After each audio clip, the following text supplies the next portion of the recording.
How's it going, guys? Today EA dropped the NHL 19 Collision Physics trailer. Now, I actually just got back to Vancouver after playing NHL 19 for a couple of days, so I'll be able to expand on whatever topics they cover in this video, hopefully just giving you guys some added information. But I want to play the trailer for you first. It's very short, less than a minute. Here we go. Everybody's in play. Once the puck drops, everybody's getting hit.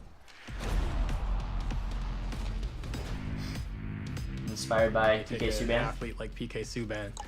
Right here. To have a highlight reel such as his was great for inspiration for the team.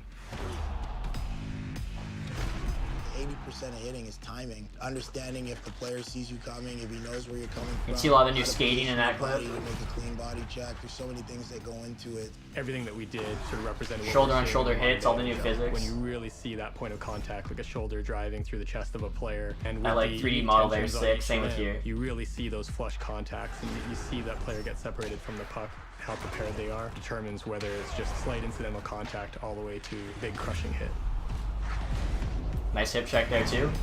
Alright, and just like the skating trailer, guys, there's an article with it that just goes into more detail about the collision physics, and obviously too I can just talk about it from my own experience. So it says how now hits react to speed, angles, and skater physicality, bringing you an experience that looks better with new animations, feels better, more responsive controls, and obviously too, like with the new physics, it should just be more realistic. So yeah, true life hockey experience. Now, in playing the game a couple days, I was there Tuesday, Wednesday at EA playing NHL 19. I definitely saw that. Like, there was one hit in particular that I'm thinking of where basically a guy came in.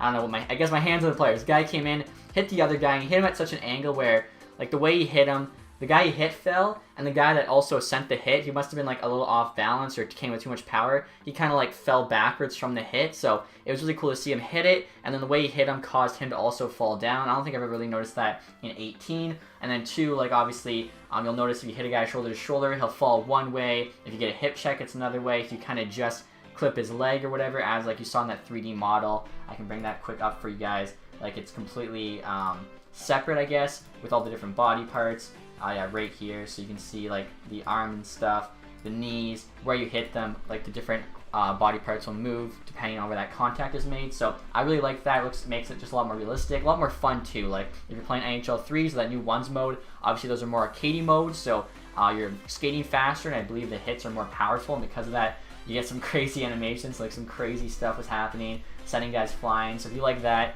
obviously it'll be even more fun in those more arcadey modes.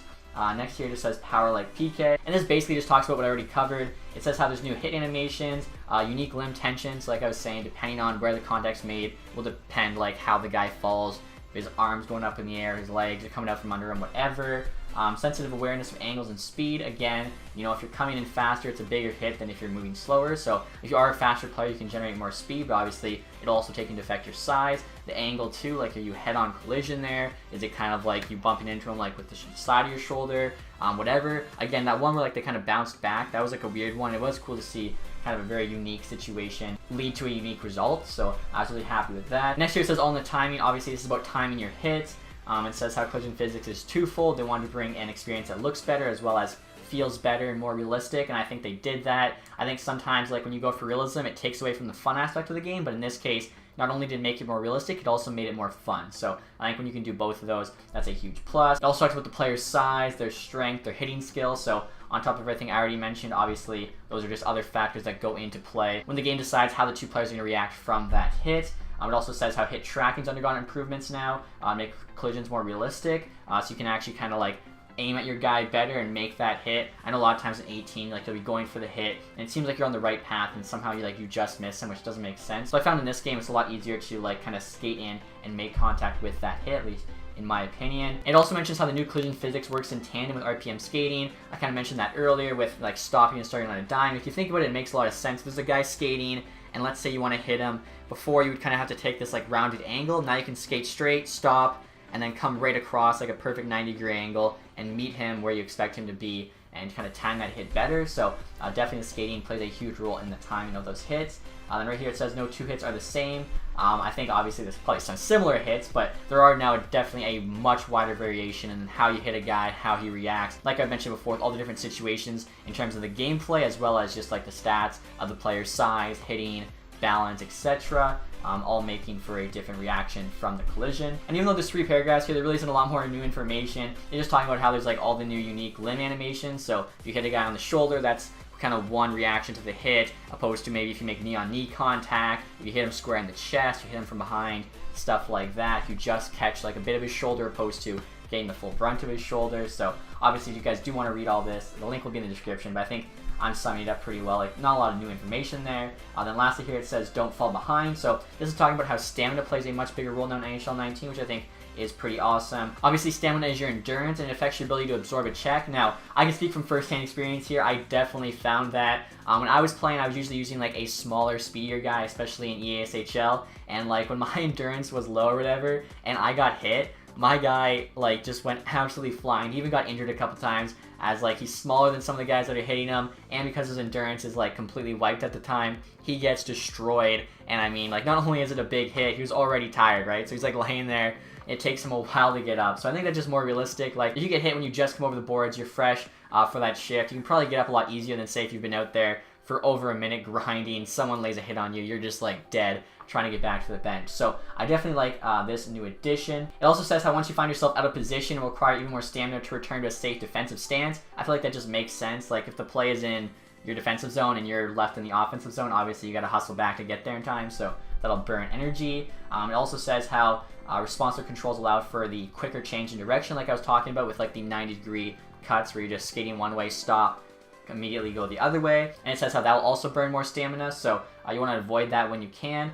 So basically, if you don't need to be making hard stops, you might as well just kind of coast and glide to where you need to get, and then kind of like gain energy for doing so, which I think makes sense, as otherwise you'd have a lot of people probably abusing all these hard stops and stuff when they don't need to. So I think it's really cool they have all these new skating mechanics, but they made sure to not make them OP, I guess you could say, by making it like, if you do just kind of glide around, you'll have a lot more energy, opposed to if you are making the hardest cuts ever and skating super hard, like, you know, you're going to burn yourself out. So I do like this new endurance mechanic they've added in. I think it's going to keep the game a lot more fair. And lastly, guys, I want to talk about one more thing that has to do with collision physics and hitting, and that is how your AI plays on defense. One of the other game changers, Johnny, actually mentioned this in a tweet, and that is the fact that you can no longer get away with skill zoning or launching your players at people and hoping to win games that way. In NHL 19, if you actually want to win games, you have to play defense, which I think obviously is a huge plus. You can't just let the computer do everything for you. If you want to go make a big hit that causes a turnover, you have to be the one that makes that hit. You can't just launch one of your computers into them or hope the computer makes a huge hit for you where it's like perfectly timed or whatever. It's a lot more user input now and user controlled when playing defense, and obviously that's a big part of the hitting. It's going to be on you to make that play, make that turnover, and hopefully, you know, win that game. You can't just sit back and let the overpowered AI do everything for you. I found that the AI definitely is no longer overpowered. So as Johnny said there, human play should win games in 19 and not AI, and I think that is the case. So I feel like that's another big thing to look forward to in NHL 19. If you guys have any questions at all, feel free to leave a comment. It doesn't have to be about the collision physics. It can be about anything in regards to 19. If I'm allowed to answer it, I'll do my best to do so. And other than that, guys, hopefully you enjoyed this one. If you did, leave that thumbs up. Make sure to subscribe if you aren't already. Thank you for watching. Have a nice day. Goodbye.